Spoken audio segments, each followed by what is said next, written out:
جی شروع بسم شروع اللہ کریں۔ الرحمن الرحیم. محترم ناظرین، ہمارا موضوع ہے سورہ حجرات.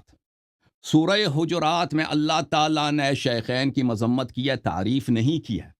کسی بھی جماعت عمریہ کے عالم نے ان آیات کے نزول کو شیخین کے مناقب میں ذکر نہیں کیا، کیونکہ بہت واضح ہے کہ اللہ تعالیٰ نے مذمت کی، انہوں نے جو عمل بجا لایا. بخاری میں، دوسرے مصادر میں، نسائی میں، ترمذی میں صحیح اسانید کے ساتھ، جن کے سند پہ کوئی اشکال نہیں ہے. سنہ 9 ہجری میں وفد بنی تمیم آتا ہے رسول اللہ صلی اللہ علیہ وسلم کے پاس، اور رسول اللہ صلی اللہ علیہ وآلہ وسلم نے ابو بکر سے نہ انہوں نے کوئی مشورہ طلب کیا، نہ عمر سے کوئی مشورہ طلب کیا. یہ حکم چلاتے ہیں کہ فلان شخص کو تم نے امیر بنانا ہے، فلان شخص کو تم نے امیر بنانا ہے. اور یہ اپنی آواز بلند کرتے ہیں، چلاتے ہیں ایک دوسرے پہ، یہ تماری کرتے ہیں، اختلاف کرتے ہیں اور چلاتے ہیں. تو اللہ تعالیٰ کی جانب سے آیات نازل ہوتی ہیں، کچھ لوگوں کو اللہ تعریف کرتا ہے، کچھ لوگوں کی مذمت کرتا ہے. ابو بکر اور عمر کا شمار مذمومین میں ہے، ممدوحین میں نہیں ہے. اللہ تعالیٰ سب سے پہلے کہتا ہے یا ایھا الذین آمنوا لا تقدموا بین یدی اللہ ورسولہ، کہ ایمان والو اللہ اور رسول پہ تقدم نہ کیا کرو. انہوں نے تقدم کیا تھا نا، بغیر مشورے کے، بغیر استشارے کے مشورہ دیا ہے اور حکم چلایا کہ فلانے کو امیر بناؤ. واتقوا اللہ، اللہ سے ڈرو، ان اللہ سمیع علیم. تو اللہ نے بتا دیا کہ ان کا فعل تقدم ہے، اور تقدم فسق ہے، تقوی کے خلاف ہے، واضح طور پر ہے. کیونکہ نبی صلی اللہ علیہ وسلم کی اتباع کرنی ہوتی ہے، اطاعت کرنی ہوتی ہے، اس کے پیچھے پیچھے چلنا ہوتا ہے. اور جو نبی صلی اللہ علیہ وسلم کے اتباع نہیں کرتا اس کا ٹھکانہ جہنم ہے، یہ بہت واضح ہے. اچھا، اس کے بعد اللہ تعالیٰ نے اور بھی بڑھا دیا مذمت کے درجات کو. فرمایا لا ترفعوا اصواتکم فوق صوت النبی صلی اللہ علیہ وسلم، اپنی آواز کو بلند نہ کیا کرو نبی صلی اللہ علیہ وسلم کی آواز پر. ولا تجہروا له بالقول، اور اس کے ساتھ جہر آواز، بلند آواز میں بات نہ کرو جیسے ایک دوسرے سے بات کرتے ہو. ان تحبط اعمالکم، اگر یہ کام کرو گے تو تمہارے اعمال حبط ہو جائیں گے. وَأَنْتُمْ لَا تَشْعُرُونَ، اور تمہیں پتہ بھی نہیں ہوگا، تمہیں پتہ ہو یا نہ ہو تمہارے اعمال حبط ہو جائیں گے. تو میرے محترم ناظرین، اس میں تو کوئی شک ہی نہیں ہے، کوئی اختلاف ہی نہیں ہے کہ یہ آیات کا نزول ابو بکر عمر کے لیے ہوئی ہے، ٹھیک ہے نا. اس سے پہلے بھی نازل ہوا ہے، ان کو پتہ تھا اس کے رسول اللہ صلی اللہ علیہ وسلم کے سامنے آواز بلند نہیں کرنی ہوتی. حدیبیہ کے مقام پر بخاری میں حدیث ہے، دوسرے کتب میں صحیح اسانید کے ساتھ حدیث ہے کہ جب عمرو بن سہیل آئے تھے، رسول پاک عروہ ابن مسعود آئے تھے قریش کی جانب سے الچی بن کے، تو انہوں نے واپس جا کر قریش کو یہی بتایا تھا کہ میں کسریٰ کے دربار میں بھی گیا ہوں، قیصر کے دربار میں بھی گیا ہوں، نجاشی کے دربار میں بھی گیا ہوں. جو ادب صحابہ رسول صلی اللہ علیہ وآلہ وسلم اور مسلمان رسول اللہ صلی اللہ علیہ وسلم کے ساتھ رکھتے ہیں، قیصر کے دربار میں، کسریٰ کے دربار میں، نجاشی کے دربار میں ان بادشاہوں کے ساتھ نہیں ہوتا. ان میں سے وجوہ ادب میں سے یہی ایک بتایا تھا کہ یہ جب رسول اللہ صلی اللہ علیہ وسلم کے سامنے یہ اپنی آواز دھیمی رکھتے ہیں. کتب تاریخ میں موجود ہے کہ سہیل جب آئے تھے، سہیل ابن عمرو آئے تھے رسول پاک صلی اللہ علیہ وآلہ وسلم کے پاس حدیبیہ کے مقام پر، اس نے آواز بلند کیا تھا تو صحابہ نے اس کو کہا تھا کہ آواز دھیمی رکھو، یہاں پر رسول صلی اللہ علیہ وسلم سے بات کر رہے ہو. تو یہ کہ آواز کو دھیمی رکھنا یہ ادب کا تقاضا ہے، احترام کا تقاضا ہے، اور آواز کو بلند کرنا یہ ترک احترام ہے. یہ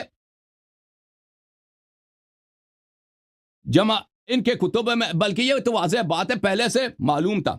میرے محترم ناظرین، میں آپ کو کچھ حوالے دکھا دیتا ہوں.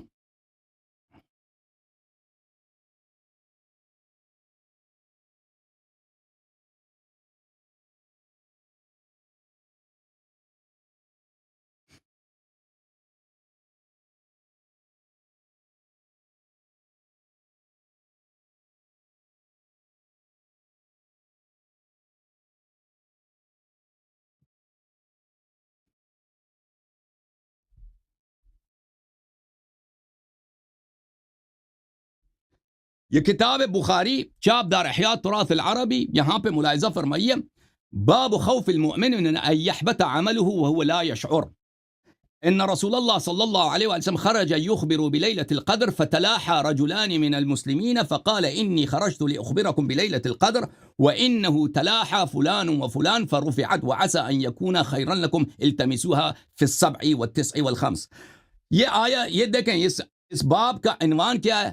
من ان يحبط عمله، انسان کا عمل حبط ہو جاتا ہے. رسول اللہ صلی اللہ علیہ وآلہ وسلم ایک دفعہ آیا کہ لوگوں کو بتایا کہ شب قدر کس رات کو ہے، شب قدر کس رات کو ہے.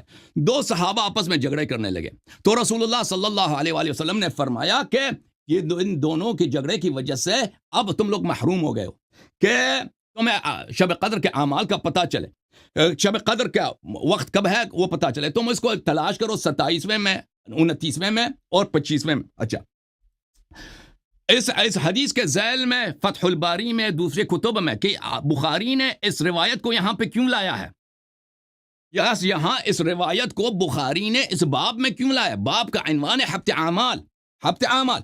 وہ ان سب کا یہی کہنا ہے کیونکہ بخاری نے اس لیے لایا ہے اس حدیث کو اس عنوان کے نیچے، اس ترجمے کے نیچے، کیونکہ رفع صوت حبط عمل کا سبب ہے. حبط عمل کیا ہے کہ سب اعمال باطل ہو جاتے ہیں انسان کے. شیخین نے آواز بلند کی ہے رسول اللہ صلی اللہ علیہ وسلم کے دربار میں، ان کو پتا تھا کہ آواز بلند نہیں کرنا ہے، ان کو پتا ہے کہ آواز بلند کرنا ترک احترام ہے، اور ترک احترام رسول صلی اللہ علیہ وآلہ وسلم کفر ہے کہ نہیں ہے؟ بے ادبی کرنا رسول صلی اللہ علیہ وسلم کے بارگاہ میں، اس میں تو مسلمانوں کا اجماع ہے کہ کفر ہے. آپ ان سوال کا جواب دے دیں بھائی. آپ رفع صوت کو بے احترامی نہیں سمجھتے، بے احترامی نہیں سمجھتے تو آپ مجھے بتائیں کہ عروہ ابن مسعود نے کیوں کہا تھا کفار قریش سے کہ اتنی ادب کرتے ہیں رسول پاک صلی اللہ علیہ وسلم کے، ان کے اصحاب کے، ان کے سامنے اپنے آواز دھیمی رکھتے ہیں. آپ یہ اگر آپ سمجھتے، اگر آپ اعتراف کرتے ہیں کہ رسول صلی اللہ علیہ وسلم کے بارگاہ میں آواز بلند کرنا یہ ان کی بے احترامی ہے، اگر بے احترامی کو مانتے ہیں تو کیا آپ بے احترامی رسول صلی اللہ علیہ وآلہ وسلم، ادب مع الرسول صلی اللہ علیہ وسلم کو کفر نہیں سمجھتے ہیں؟ تو آپ کا یہ ایک منفرد اور آپ کا ایک شاذ عقیدہ ہوگا. مسلمانوں کا یہ عقیدہ نہیں ہے، سب مسلمانوں کا اجماع ہے کہ ترک ادب مع الرسول صلی اللہ علیہ وسلم دلیل علی الکفر. اچھا، آپ کے کتب میں علماء اعلام نے اس مسئلے پہ بڑی بات کیا کہ رسول اللہ صلی اللہ علیہ وسلم کے سامنے آواز بلند کرنا اور چیخنا یہ ترک احترام ہے، اور ترک احترام رسول صلی اللہ علیہ وسلم کفر کا سبب ہے. دوسری بات ہے کہ ان کے سامنے بے احترامی کرنا ان کی اذیت کا سبب ہے. ان الذين يؤذون الله ورسوله لعنهم الله في الدنيا والآخرة وأعد لهم عذابا مهينا. آپ مجھے بتائیں کہ آپ کے مہمانوں کے سامنے کوئی آ جائے، دو آدمی آ جائے، وہاں پہ چیخنا چلانا شروع کر دے ایک دوسرے پر، آپ کو اس سے اذیت ہوتی ہے نہیں ہوتی؟ آپ کی بے احترامی ہوتی ہے نہیں ہوتی؟ آپ کی بے احترامی ہوتی ہے، آپ کی اذیت ہوتی ہے. ایک عام مسلمان کی اذیت رسول صلی اللہ علیہ وسلم کے احترام کی اذیت جیسے نہیں ہے. جو رسول اللہ صلی اللہ علیہ وسلم کو اذیت کرتا ہے اس کا ٹھکانہ جہنم ہے، اور اللہ نے اس کو لعنت کیا. پھر حبط اعمال آ جاتا ہے. حبط اعمال آپ لوگوں کے کتابوں میں بلکہ قرآن مجید میں، فرقان حمید میں کفر کی دلیل ہے. دیکھیں، وَمَنْ يَرْتَدِدْ مِنْكُمْ عَنْ دِينِهِ فَيَمُتْ وَهُوَ كَافِرٌ أُولَئِكَ حَبِطَتْ أَعْمَالُهُم. جن کے اعمال حبط ہو جاتے ہیں، جو کافر ہوتے ہیں ان کے اعمال حبط ہو جاتے ہیں. إِنَّ الَّذِينَ وَمَنْ يَكْفُرْ بِالْإِيمَانِ فَقَدْ حَبِطَ عَمَلُهُ. جو کافر ہو جاتا ہے اس کا عمل حبط ہو جاتا ہے. استخفاف رسول صلی اللہ علیہ وآلہ وسلم کفر ہے، بے ادبی رسول صلی اللہ علیہ وسلم کفر ہے، اسی لیے حبط عمل ہو جاتا ہے. آپ مجھے بتائیں، جب قرآن بتاتا ہے کہ جو آواز بلند کرے رسول صلی اللہ علیہ وسلم کی بارگاہ میں اس کے اعمال حبط ہو جاتے ہیں. میں بہت توجہ چاہتا ہوں غلام مصطفیٰ نوری صاحب سے کہ میرے اس جملے کو اچھی طرح سے سن لیں. جب قرآن بتا رہا ہے کہ آواز بلند کرو گے تمہارے اعمال حبط ہو جائیں گے، یہ تو اس پہ اجماع ہے کہ ابو بکر عمر نے آواز بلند کیا، تو اس کے اعمال کیسے حبط نہ ہوئے؟ تو آپ مجھے بتائیں نا کہ ان کے اعمال کے حبط نہ ہونے کی دلیل آپ کے پاس کیا ہے؟ اگر آپ کہتے ہیں ان کو پتہ نہیں تھا کہ اعمال حبط ہو جائیں گے، قرآن بتا ہوا تم لا تشعرون، آپ کو پتہ بھی نہ ہو آپ کے اعمال حبط ہو جائیں گے. ٹھیک ہے نا؟ ان کا اس حبط آواز بلند کرنے کا جرمانہ یہ ہے، اس کی سزا یہ ہے کہ آپ کے اعمال حبط ہو جائیں گے. یہ جاننا کہ اس جرم کا سزا حبط اعمال ہے، اس سے کوئی فرق نہیں پڑتا آپ کو پتہ ہے یا نہیں ہے، آپ کے اعمال حبط ہو جائیں گے. اگر آپ یہ کہتے ہیں کہ ان کو پتہ نہیں تھا کہ آواز بلند کرنا یہ بے احترامی رسول صلی اللہ علیہ وآلہ وسلم ہے، تو یہ آپ کی نادانی ہے. کیونکہ خود مسلم میں موجود ہے کہ یہ آیت سے پہلے بھی ایک دفعہ نازل ہوا تھا قیس ابن ثابت ابن شماس کے معاملے میں، وہ سعد بن معاذ کے حیات میں، اور پھر حدیبیہ کے مقام پر وہاں پہ تو واضح ہے کہ عروہ بن مسعود کہتے ہیں کہ صحابہ احترام کرتے ہیں. پھر اللہ تعالیٰ نے ان الذین یغضون اصواتهم عند رسول اللہ صلی اللہ علیہ وآلہ وسلم اولئک الذین امتحن اللہ قلوبهم للتقوی لهم مغفرۃ واجر عظیم، کہ جو لوگ اپنی آواز کو دھیمی رکھتے ہیں رسول اللہ صلی اللہ علیہ وسلم کے سامنے، اللہ تعالیٰ نے ان کی مدح کیا کہ ان کے دل میں ایمان ہے، اللہ نے ان کے دلوں سے ایمان کا امتحان لیا ہے.